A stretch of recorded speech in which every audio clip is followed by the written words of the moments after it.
Hey, welcome, all my right thinkers. Thanks for tuning in to check out your boy, P Funk. Thinking right out here in the lab in the wee hours of the morning doing what I do for you.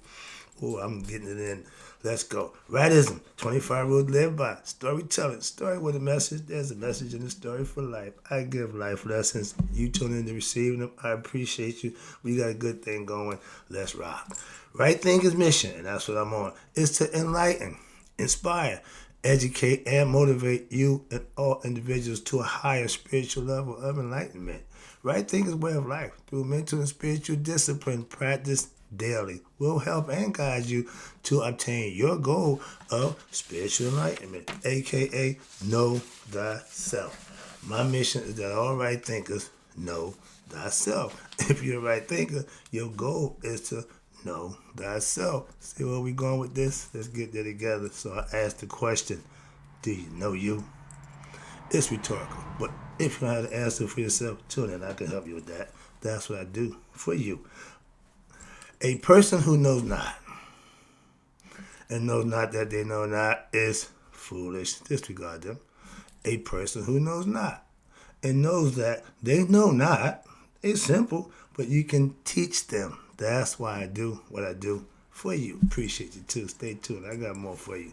A person who knows not and believe and think that they know is dangerous. Avoid them. I do.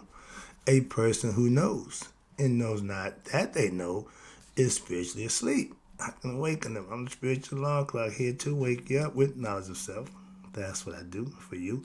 A person who knows and knows that they know is wise. Follow them. All these persons reside in you. Right thinkers, know thyself.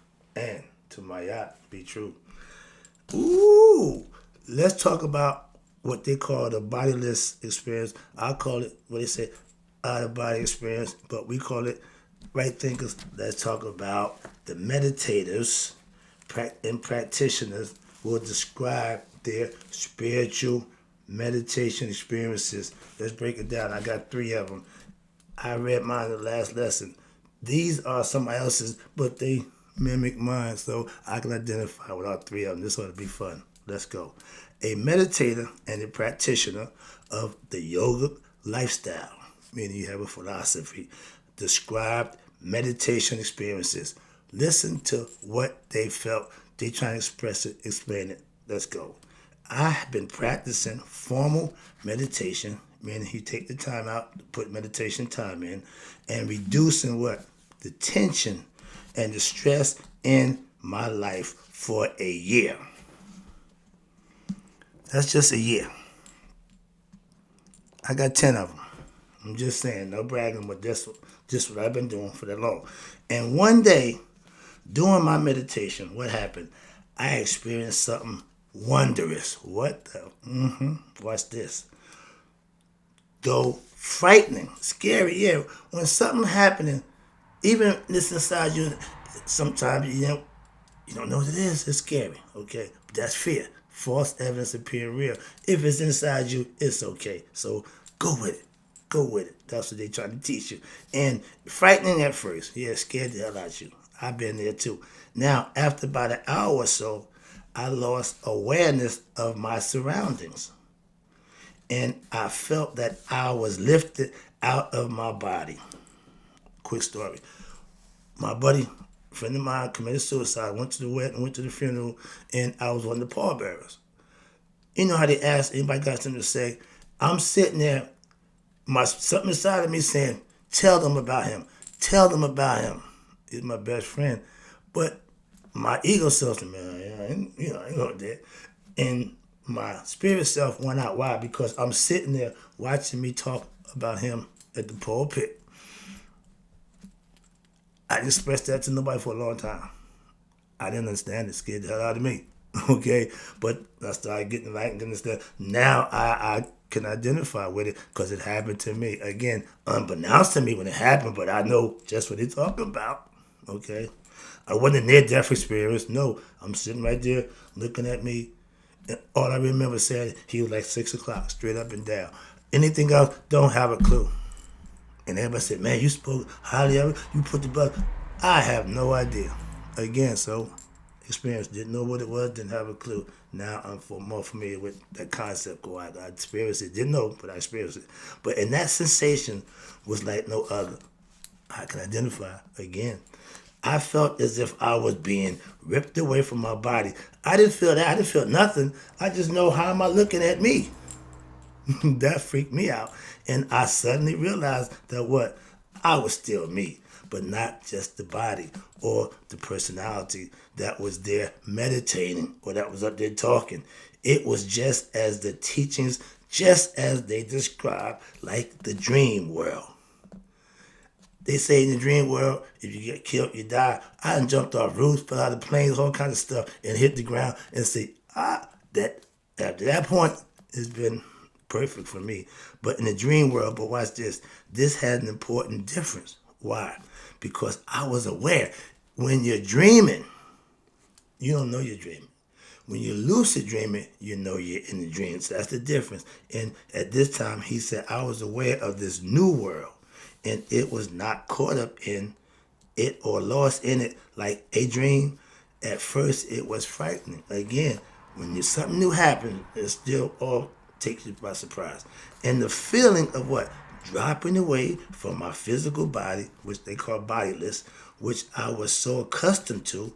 And after a short time, I found myself back in my body again. And I felt as if a brand new world had opened up for me. That's enlightenment. That's enlightenment. Looking back, I realize now that over the past several years, a similar feeling had been happening when I was asleep. I told you, when you communicate with God while you sleep, that means you're not communicating Him when you're awake. He's trying to get your attention. And the difference is that when this feeling would come over me, I would wake up immediately.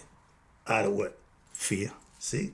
Fear got an alarming way to jolt you, right? To get you, well, nightmares. Scared, you wake you up.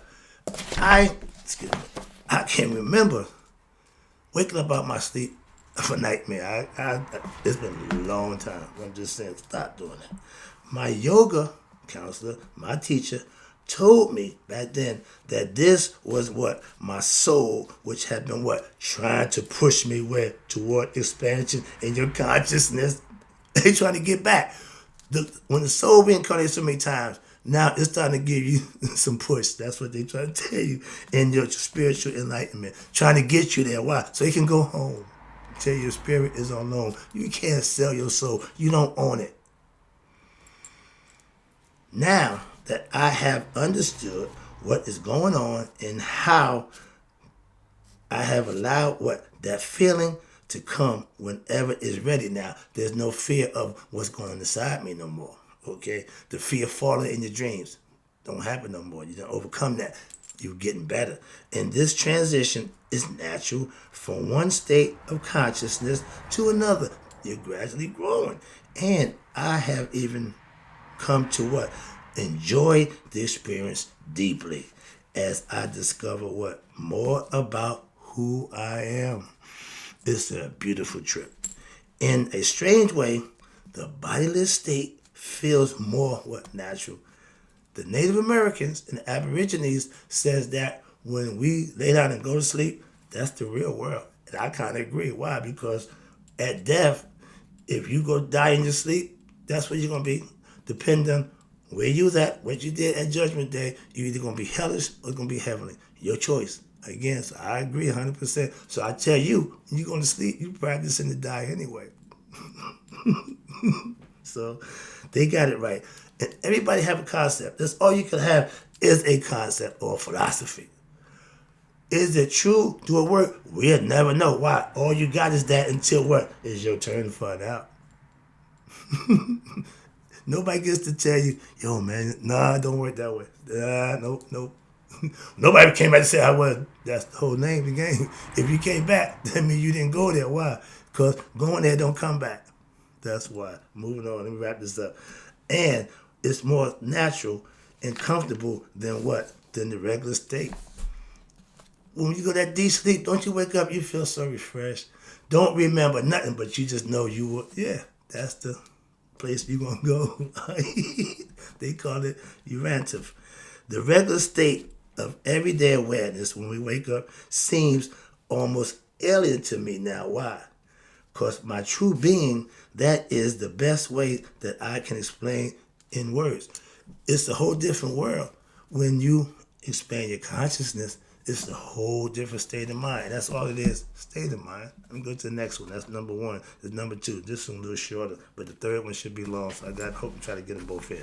Now, this is a meditator and a practitioner of the yogic lifestyle. Describe the following meditative experience. This is his experience. All of them say the same thing. Watch. One day, I was practicing meditation, as you should, and I experienced something that I can barely describe. There we go. I love that. I transcended normal body consciousness, as I had done several times before. Yeah, okay, went to meditative state. But this time, I had a fantastic experience. He was aware in that state. I was in what I believe, watch this, was the astral plane. Yeah, okay. When you travel out the body, that's astral.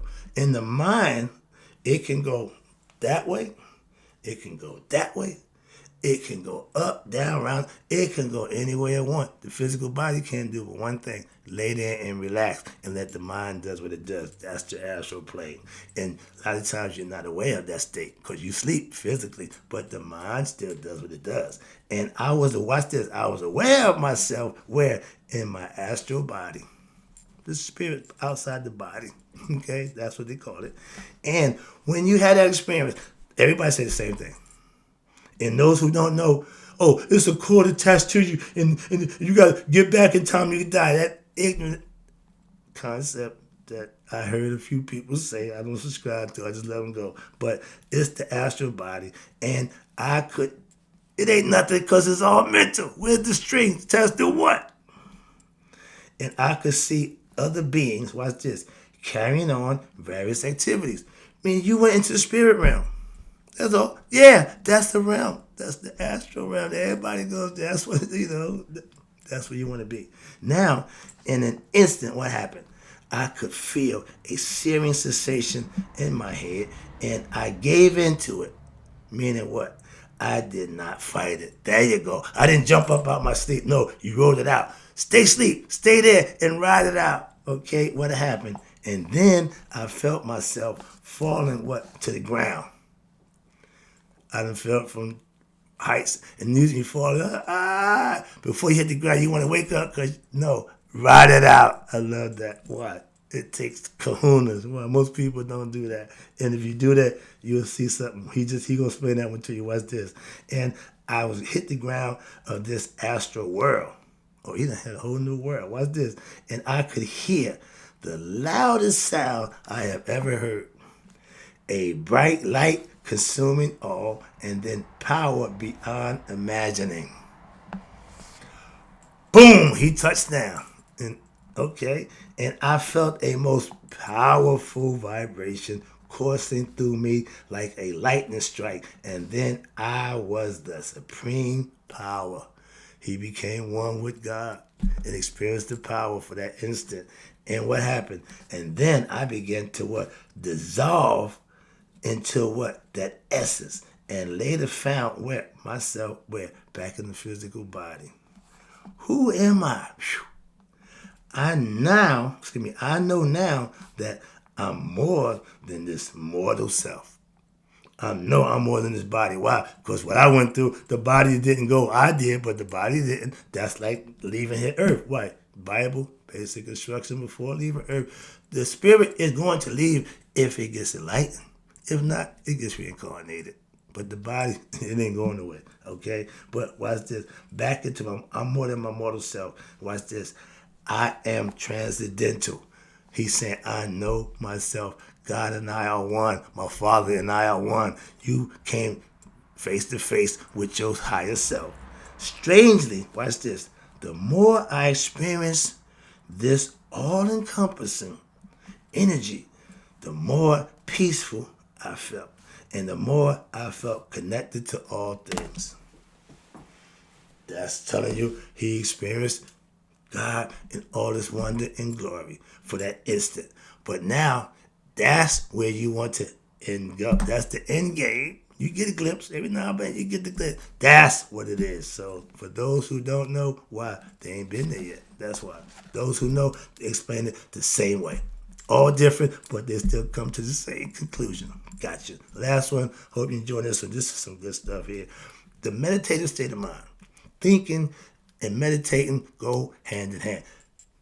Can't have one like the other. Why? Because everything is up here is meant to. Wrapping it up. A meditator and a practitioner of, again, the yogic lifestyle explain their mystical experience in the following manner. Everybody wants to try to explain it. I did mine. Everybody got one. Trust me. Like the guys who've been to war. They say, those who tell don't know. Those who know don't tell. Okay? I had been practicing yoga and meditation for some time. One day, I was reading, as I usually do before bedtime, and all of a sudden, everybody said, all of a sudden, it's just, yeah, that's how it happened, spontaneous. All of a sudden, in a split second, see, I was transported to the transcendental form of awareness, meaning he having an out-of-body experience. He done left the building. Elvis, see ya, watch this. And I knew that there is only one consciousness that exists, mine. But you had to become conscious of that. And by doing this, I discovered what? That all that exists really depends on what? My consciousness. Yeah, now you're getting it. As I looked at the ceiling in my room, okay, I knew it was my creation. Some form of projection, emanation, there you go, which what? Emanated from me. Boy, I love this. I knew that my consciousness, okay, is the same one which what underlies and supports all other human beings. God. Everybody's experience with God is uniquely theirs. I love that. And my soul, watch this, is the same as the soul of every other human being.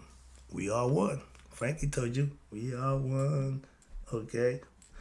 All at once, I thought of my spouse, and suddenly I knew that our consciousness, not our personalities, are one. Hello.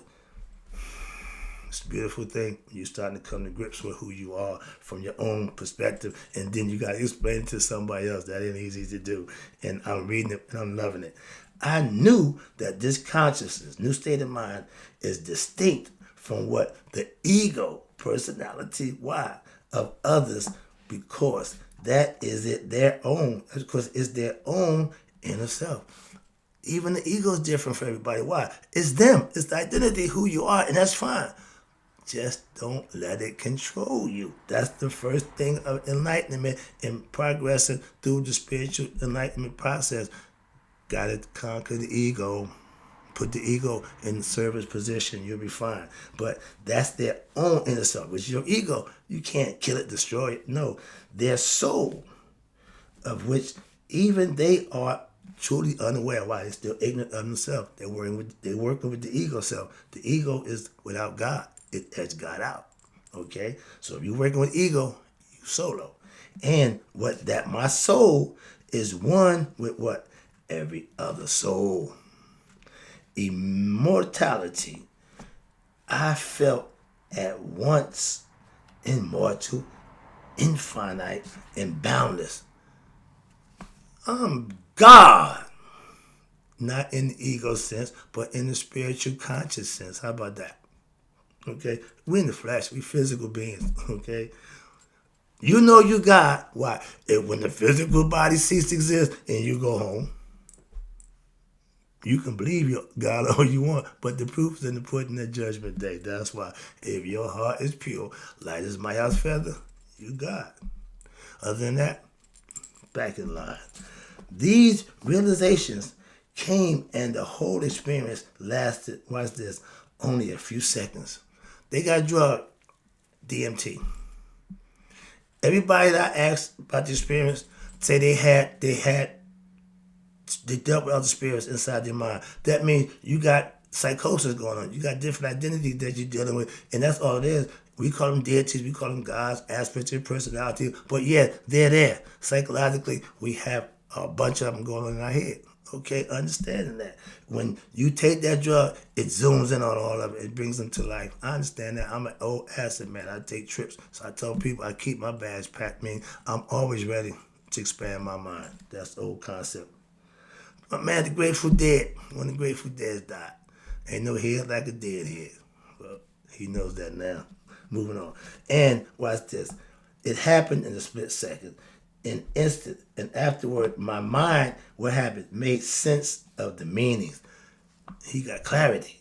Now he understands. A lot of times it happens to us and we freak out and we don't get, but you get clarity. And watch this. For weeks afterward, I felt a new feeling of kinship with others.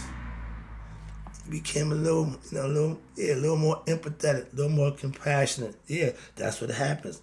And I could somehow see myself in the place of others since I knew our consciousness is one. He wants to start to connect with everybody. Not so good.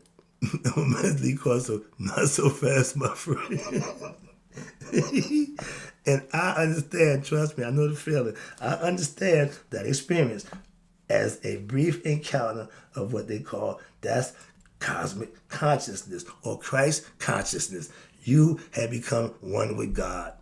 And what's this? A mystical experience. That's the goal for all religions, for you to have that experience with God for yourself through the mythological, the story, through the rituals, the practice, and then the living right. You will have that experience for yourself. That's the Kundalini rising. What? Because you showed obedience and you living righteous and doing the good things. That's how you get the fire of the serpent to move up. Okay? That's what it's all about. And religion is for that purpose. Is it doing it? Not to my liking. Far and few between. I give you credit. Some of y'all are getting it, but a lot of y'all ain't. But you think you are. So I got some issues there. But moving on. The mystical experience is the spiritual enlightenment. Nihas. I got you. I'm about to wrap it up. I'm almost there. The experience. And that's what it is. Everybody had to experience God. Believe it in God. No, you have to experience God for yourself. And the experience was what? Overwhelming. Beyond anything else I have ever known before or since. And every aspect of my life has been transformed. If you get bailed out of a situation when a but God moment and you experience for yourself, if you don't turn over a new leaf, if you don't, it's an epiphany. It's called life-changing scenario. And that's what the purpose of religion, for you to have that epiphany for yourself. And now you're a loyal, dedicated trooper for the belief and the faith that you follow. That's all. If you haven't been blessed, if you haven't received God's attention, you're doing something wrong. Simple as that. And he said, my life transformed. I concur 100%. Even though, watch this, the memory has faded somewhat, not mine. I still remember like it was yesterday. Since that time, somehow that memory has given way to what? To a divine feeling or what? An awareness which I cannot put into words. Undescribable. Yes, yes, and yes again. We all had that same experience. And if you know God, we call it blessed out. We call it supreme peace. All that. But you really can't put it in words. Simple. You can share it. Why? Because if I felt it and you felt it, we can share that. But it's hard to explain for those who didn't. That's all. Okay? But it is as if what? The divine presence itself, the supreme being, God, the self, is with me when? All the time. That's how I feel. Again, he ain't said nothing wrong yet. I'm 100%. More and more, it is as if I, myself, am the same self. He know himself. Watch this. And my innermost reality, which I experience for myself, it is likely It is like what? Losing myself and then finding what? My greater self. Couldn't put it no better. I love this one. You got to really understand this. And I am what? Joyous. I'm peaceful. I'm content. And I'm more loving to my family, member, friends, feeling for them than that which can be what? Expressed in any physical way. I am often asked if I am some kind of minister. Can you pray? I don't have people ask me, can I pray for them? Or a member of a religious order. Why? Because of my demeanor, my calmness, and my patience seems to make me stand out when ordinary people have become what? Burdened with what? Tension and stress. I feel exalted and full of goodwill towards all. It don't get no better than that. If you found bliss, you found supreme peace, that's what we got. And if you got it, you with us. Why? Because I got it too. Hope you enjoyed the lesson. Oh, I got more, but in closing, right thinkers, may you all live to be 100, me 100 minus a day. So I never knew that right thinkers like you who blissed out have passed away. And all y'all who blissed out, you know where we'll be meeting.